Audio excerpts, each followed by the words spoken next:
तारीख 22 अप्रैल 2025। समय दोपहर लगभग 1 बजे। स्थान जम्मू कश्मीर का पहलगाम। मिनी स्विट्जरलैंड कही जाने वाली बैसरन घाटी उस दिन भी पर्यटकों से भरी थी। धरती का स्वर्ग देखने आए लोगों का उत्साह और उल्लास हर ओर गूंज रहा था। तभी अचानक कुछ ऐसा हुआ कि सब कुछ बदल गया। पर्यटकों की खिलखिलाती आवाजें गोलियों की तड़तड़ाहट में दबती चली गईं। हथियारबंद आतंकियों ने निहत्थे निर्दोष लोगों पर धावा बोल दिया था। पर्यटकों को उनका धर्म पूछ पूछ कर उनके परिवार, उनके बच्चों के सामने बेरहमी से मौत के घाट उतार दिया गया। ये कायराना हरकत पाकिस्तानी आतंक की पाठशाला में परवरिश पाए बेरहम हैवानों की थी। हमले में 26 बेगुनाह मारे गए, जिनमें एक नेपाली नागरिक था। इस आतंकी वारदात ने पूरी दुनिया को हिला कर रख दिया। देश गुस्से में उबल रहा था। ऐसे में एक स्पष्ट और दो टूक चेतावनी दुनिया ने सुनी। India will identify, track and punish every terrorist and their backers. We will pursue them to the ends of the earth. इस लहजे की गहराई और इन शब्दों की ताकत कुछ ही दिनों में सबके सामने थी। 6 और 7 मई 2025 की मध्यरात्रि को हुआ वो एक्शन जो आतंक के खिलाफ लड़ाई के इतिहास में सबसे प्रभावी सैन्य अभियानों में से एक रहा। नाम था ऑपरेशन सिंदूर। जी हां, आतंकियों ने देश की बेटियों के माथे का सिंदूर छीनने का दुस्साहस किया था। अब उसी आतंक के नेटवर्क पर आग बरसने की बारी थी। हमारी बहादुर सेना का ये ऐसा वार था जिससे आतंक का पूरा ढांचा दहल उठा। भारतीय सशस्त्र बलों ने पाकिस्तान और पीओके में स्थित 9 आतंकवादी शिविरों पर ताबड़तोड़ हमले किए। जैश ए मोहम्मद, लश्कर ए तैयबा और हिजबुल मुजाहिदीन जैसे आतंकी संगठनों के 100 से अधिक आतंकवादी, उनके प्रशिक्षक, हैंडलर और सहयोगी एक ही वार में ढेर कर दिए गए। साथ ही मिट्टी में मिला दिए गए वो अड्डे जहां से आतंक का खेल खेला जाता था। जब हमारी बहनों, बेटियों का सिंदूर छीना गया तो हमने आतंकियों के फन को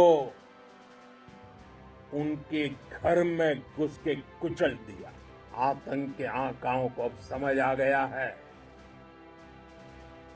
भारत की ओर नजर उठाने का एक ही अंजाम होगा, तबाही। आतंक पर एक्शन हुआ तो आतंकवादियों का सरपरस्त पाकिस्तान बौखला उठा। आतंक के इस रखवाले ने इसी बौखलाहट में की वो गलती जो इस पर बहुत भारी पड़ने वाली थी। पाकिस्तान ने मिसाइलों, ड्रोन और रॉकेट से भारतीय सैन्य ठिकानों पर हमले का प्रयास किया, लेकिन हमारी सशक्त वायु रक्षा प्रणाली, ड्रोन रोधी तंत्र और उन्नत इलेक्ट्रॉनिक उपकरणों ने इसे पूरी तरह विफल कर दिया। दुश्मन ना तो किसी भी लक्ष्य को भेद सका और ना ही महत्वपूर्ण सैन्य संपत्ति को कोई नुकसान पहुंचा पाया। नाकामी की इस खिसियाहट के बाद पाकिस्तान को भारत के साहसिक, निर्णायक और अत्यंत प्रभावी जवाबी प्रहार का भी सामना करना पड़ा। भारतीय वायुसेना ने पश्चिमी मोर्चे पर पाकिस्तान के एयरबेसों, कमान एवं नियंत्रण केंद्रों, सैन्य अवसंरचना और वायु रक्षा प्रणालियों पर सटीक हमले किए। इसमें चकलाला, सरगोधा, रफीकी, रहीम यार खान, जैकबाबाद, सुक्कुर और भोलारी जैसे प्रमुख एयरबेसों को कामयाबी से निशाना बनाया गया। भारतीय सेनाओं का प्रहार इतना भीषण था कि पाकिस्तान घुटनों पर आ गया। जबरदस्त मार खाने के बाद 10 मई 2025 की दोपहर पाकिस्तानी सेना ने भारतीय सेना के डीजीएमओ को संपर्क किया। तब तक भारतीय सेनाएं पाकिस्तान में आतंकवाद के इंफ्रास्ट्रक्चर को बड़े पैमाने पर तबाह कर चुकी थीं। आतंकियों को मौत के घाट उतार दिया गया था। इसलिए जब पाकिस्तान की तरफ से गुहार लगाई गई और कहा गया कि उसकी ओर से आगे कोई आतंकी गतिविधि और सैन्य दुस्साहस नहीं दिखाया जाएगा, तो भारत ने उस पर विचार किया। लेकिन स्पष्ट किया गया कि सैन्य अभियान केवल रोका जा रहा है, ऑपरेशन सिंदूर खत्म नहीं हुआ है। अगर आगे कोई भी हरकत हुई तो जवाब अधिक तीव्र, अधिक निर्णायक होगा। ऑपरेशन सिंदूर ने आतंक के खिलाफ लड़ाई में एक नई लकीर खींच दी है, एक नया पैमाना, न्यू नॉर्मल तय कर दिया है। पहला, भारत पर आतंकी हमला हुआ तो मुंह तोड़ जवाब दिया जाएगा। दूसरा, कोई भी न्यूक्लियर ब्लैकमेल भारत नहीं सहेगा।